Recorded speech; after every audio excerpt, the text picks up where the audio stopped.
दोस्तों, जयपुर के सवाई मानसिंह स्टेडियम में आज जो माहौल बना उसने विजय हजारे ट्रॉफी के इस मैच को किसी आम मुकाबले से उठाकर एक धमाकेदार क्रिकेट शो में बदल दिया।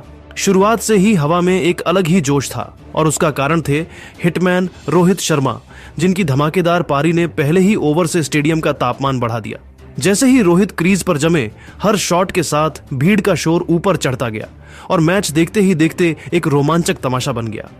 एक तरफ बड़ौदा के ऑलराउंडर हार्दिक पांड्या, जो अकेले ही पूरे मैच का रुख बदलने की क्षमता रखते हैं, और दूसरी तरफ मुंबई की जर्सी में उतरे रोहित शर्मा, जिनका बल्ला आज पूरी तरह आग बरसा रहा था।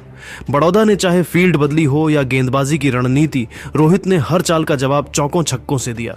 उनके हर स्ट्रोक में ताकत, भरोसा और वो क्लासिक हिटमैन स्टाइल दिखा जो दर्शकों को सीट से उठने पर मजबूर कर देता है।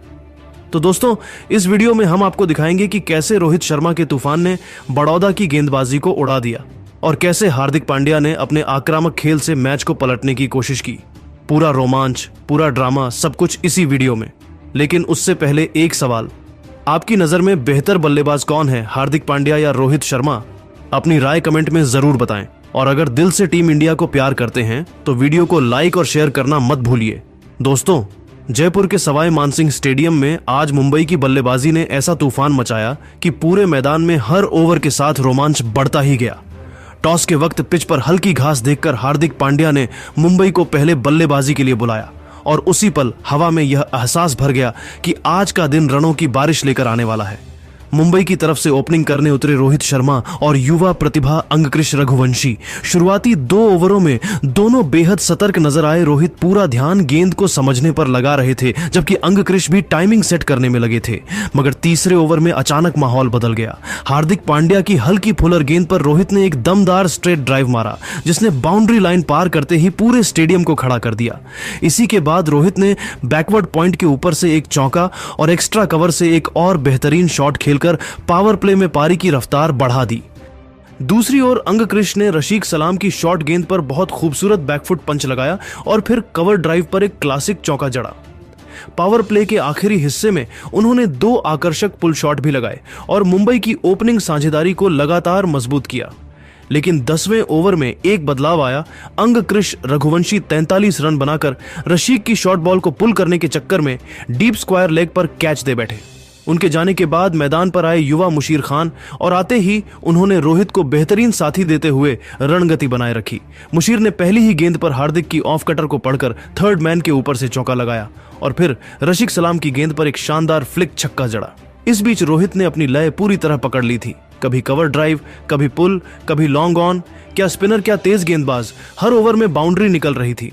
24वें ओवर तक रोहित 70 के पार पहुंच चुके थे और मुंबई 150 का आंकड़ा छू चुकी थी। फिर आया वह 27वां ओवर, जिसे दर्शक कभी नहीं भूलेंगे। गेंदबाज थे कृणाल पांड्या।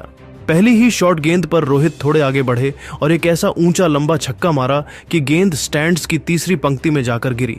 इसी धमाके के साथ रोहित शर्मा ने 82 गेंदों में अपना शतक पूरा किया और स्टेडियम में मौजूद हर व्यक्ति खड़े होकर उनकी इस पारी को सलाम कर रहा था। दूसरी ही गेंद पर उन्होंने कवर के ऊपर से एक और चौका झड़कर साफ कर दिया कि वह आज किसी और ही जोन में खेल रहे हैं। मुशीर खान ने भी शानदार बल्लेबाजी की, लेकिन 31वें ओवर में हार्दिक की बाउंसर को पुल करते हुए वह 55 रन पर कैच दे बैठे।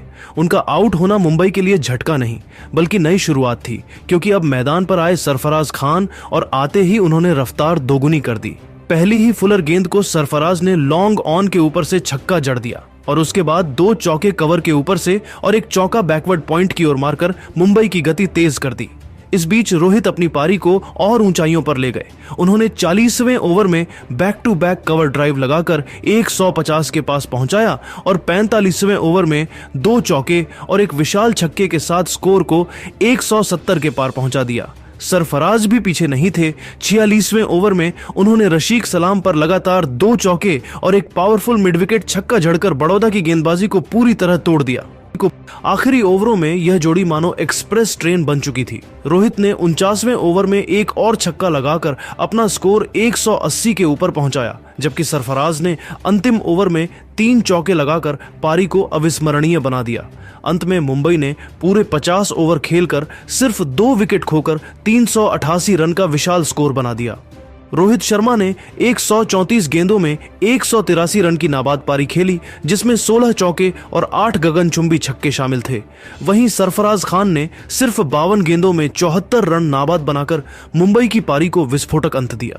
यह सिर्फ एक इनिंग नहीं थी, यह हिटमैन की क्लास, नियंत्रण और पावर हिटिंग का ऐसा अद्भुत मिश्रण था जिसे आने वाले वर्षों तक घरेलू क्रिकेट में याद किया जाएगा। 389 रनों के विशाल लक्ष्य के सामने बड़ौदा की टीम आज जयपुर के सवाई मानसिंह स्टेडियम में बिल्कुल अलग ही मानसिकता के साथ उतरी थी। आमतौर पर इतनी बड़ी चेज शुरुआत में ही खिलाड़ियों पर दबाव डाल देती है, लेकिन बड़ौदा के ओपनर शाश्वत रावत और शिवालिक शर्मा की बॉडी लैंग्वेज देखकर लगता था कि वे स्कोर की चिंता नहीं बल्कि अपनी रणनीति को अंजाम देने आए हैं। शुरुआत में तुषार देशपांडे की स्विंग गेंदों के बीच रावत ने जैसे ही ओवर पिच गेंद को एक्स्ट्रा कवर के ऊपर से चौके के लिए भेजा, पूरे स्टेडियम में हलचल बढ़ गई। अगले ही ओवर में उन्होंने शार्दुल ठाकुर की शॉट गेंद को मिड विकेट पर पुल किया और गेंद सीधे दर्शकों के बीच जाकर गिरी। यह शॉट उनके आक्रामक इरादे की पहली झलक थी। शिवालिक शर्मा शुरू में थोड़ा संयमित दिखे, लेकिन शार्दुल ठाकुर की सटीक लाइन ने उन्हें दबाव में ला दिया और एक आउटस्विंगर को ड्राइव करने के चक्कर में वह 14 रन बनाकर विकेट कीपर के हाथों कैच दे बैठे। पहला झटका लगते ही बड़ौदा की पारी थोड़ी लड़खड़ाई, लेकिन क्रीज पर आए विकेटकीपर बल्लेबाज जितेश शर्मा ने आते ही खेल की रफ्तार बढ़ा दी। जितेश ने शार्दुल पर बैक टू बैक चौके जड़कर स्कोरबोर्ड को फिर से तेजी से आगे बढ़ाया। पहला चौका पॉइंट के ऊपर से कटी हुई गेंद पर और दूसरा कवर ड्राइव पर, जहां शॉट की टाइमिंग लाजवाब थी। रावत और जितेश की जोड़ी ने पावर प्ले में 70 से ज्यादा रन जोड़कर मुंबई के गेंदबाजों पर दबाव डाल दिया। जैसे ही स्पिनर मुलानी गेंदबाजी के लिए आए, रावत ने आगे बढ़कर एक्स्ट्रा कवर के ऊपर से शानदार छक्का मारा, जबकि जितेश ने लॉन्ग ऑन पर फ्लिक कर एक और बाउंड्री निकाल ली। लेकिन जैसे ही बड़ौदा का स्कोर 122 पहुंचा, रावत 42 रन पर तुषार की आउटस्विंग गेंद को चूक गए और स्लिप में कैच दे बैठे। उनकी पारी बड़ौदा की नींव मजबूत करने में अहम थी। इसके बाद मैदान पर आए कृणाल पांड्या, जिन्होंने आते ही जितेश को स्ट्राइक देकर खुद सेट होने की कोशिश की। जितेश तेजी से खेलते रहे और मुलानी की हल्की फ्लाइटेड गेंद को आगे बढ़कर छक्का जड़ा, लेकिन अगली गेंद पर चूकते हुए 58 रन पर स्टंप आउट हो गए, जो मुंबई के लिए बड़ी राहत थी। अब जिम्मेदारी आई कप्तान हार्दिक पांड्या पर और उन्होंने आते ही मैच को नया मोड़ दे दिया। हार्दिक ने देशपांडे की पहली शॉट गेंद को पुल कर 95 मीटर दूर छक्का जड़ा और अगले ही ओवर में कवर की दिशा में एक तेज चौका लगाया, जिससे बड़ौदा की उम्मीद फिर जाग उठी। दूसरी ओर कृणाल ने भी रन जुटाने शुरू कर दिए और तुषार की गेंद पर फाइन लेग की दिशा में स्वीप चौका लगाया, जिसके बाद उन्होंने बेहद समझदारी से खेलते हुए अपना अर्धशतक पूरा किया। दोनों भाई मिलकर बड़ौदा को मुकाबले में वापस खींच चुके थे और 39वें ओवर तक स्कोर 3 विकेट पर 278 था। यहां से 11 ओवर में 111 रन चाहिए थे, जो मुश्किल तो था लेकिन नामुमकिन नहीं। लेकिन क्रिकेट का मजा ही ट्विस्ट में है। 40वें ओवर में शार्दुल ठाकुर की धीमी गेंद पर कृणाल टाइमिंग में चूक गए और क्लीन बोल्ड हो गए। 52 रनों की उनकी परिपक्व पारी ने बड़ौदा को मैच में रखा जरूर, लेकिन उनका आउट होना बड़ा झटका था। विष्णु सोलंकी आए और समझदारी दिखाते हुए स्ट्राइक हार्दिक को देते रहे। हार्दिक पांड्या ने एक ओवर में थर्ड मैन के ऊपर चौका और फिर डीप मिड विकेट पर 90 मीटर छक्का लगाकर पारी की रफ्तार बनाए रखी। लेकिन 46वें ओवर में देशपांडे की तेज इन स्विंगर ने उन्हें LBWP कर दिया। हार्दिक की 71 रन की विस्फोटक पारी के साथ बड़ौदा का मैच लगभग वहीं फिसल गया। अंतिम ओवरों में सोलंकी ने प्रयास किया, लेकिन लगातार गिरती विकेटों के बीच रन गति थमती गई और अंत में बड़ौदा की पूरी टीम 50 ओवर में 362 रन ही बना सकी और मुंबई ने यह मुकाबला 27 रनों से जीत लिया। यह चेज भले सफल नहीं हुई, लेकिन बड़ौदा की जुझारू बल्लेबाजी और हार्दिक कृणाल की साझेदारी ने मैच को आखिरी ओवर तक जिंदा रखकर दर्शकों को रोमांच से भर दिया।